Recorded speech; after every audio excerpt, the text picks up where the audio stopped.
আজকে সঙ্গীতার বিয়েতে এসে আপনি ডেলিকেট ক্যাটারারের পরিবেশনায় যে খাবার দাবার সব কিছু খেলেন, সমস্ত আইটেম টেস্ট করেছেন?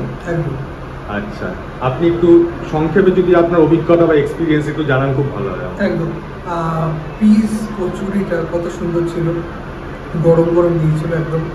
আর তার সাথে আলুর দম, আলুর যে তরকারিটা ছিল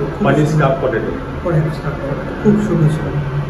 তারপরে ফিশ ফ্রাই, যেটা নিয়ে প্রথমে আমার একটু সন্দেহ ছিল, বাট স্টিল খাওয়ার পর এত ভালো লাগলো যে আমি 2 পিস নিয়েছিলাম, 2 পিসে খুব ভালো হয়ে খেলাম। আর ফিশ একদম মোটা করে দেওয়া, একদম ভর্তি, কত সুন্দর, একদম অরিজিনাল ভেটকি ফিশ, খুব ভালো লাগলো খেতে। তারপরে রাইসটা ছিল পোলাওয়ের, সেটাও খুব সুন্দর হয়েছিল।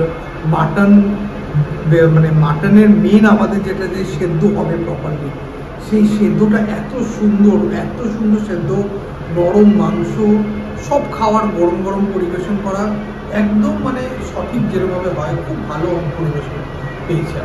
আচ্ছা স্যার, আমাদেরকে ভালো বলতে হয় বা আমরা আপনাকে শিখিয়ে দিচ্ছি ভালো বলার জন্য, এরকম তো নয়? এরকম একদমই না, আমার মন থেকে বলছি। একবার আপনারা নিজেরা কোনোদিনও যদি আপনাদের কিছু হয়, তাহলে আপনারা ওনাদেরকে একবার ক্যাটারার হিসেবে চুজ করে দেখতে পারেন। Delicate Caterer, you will like it, you will love it, I am telling you, you will love ইট।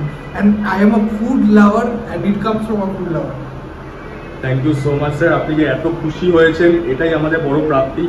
আমরা আপনাকে একদম বেস্টটা যে দিতে পেরেছি। হ্যাঁ, আমরা যাতে ভবিষ্যতে আরও এগিয়ে যেতে পারি, এটুকু আপনি আমাদের আশীর্বাদ করবেন। আপনিও খুব ভালো থাকবেন, আপনার ভবিষ্যৎ দিনগুলো যেন আরও খুব ভালো হয়, এই শুভকামনা আমার পুরো টিমের তরফ থেকে রইল। Thank you so much.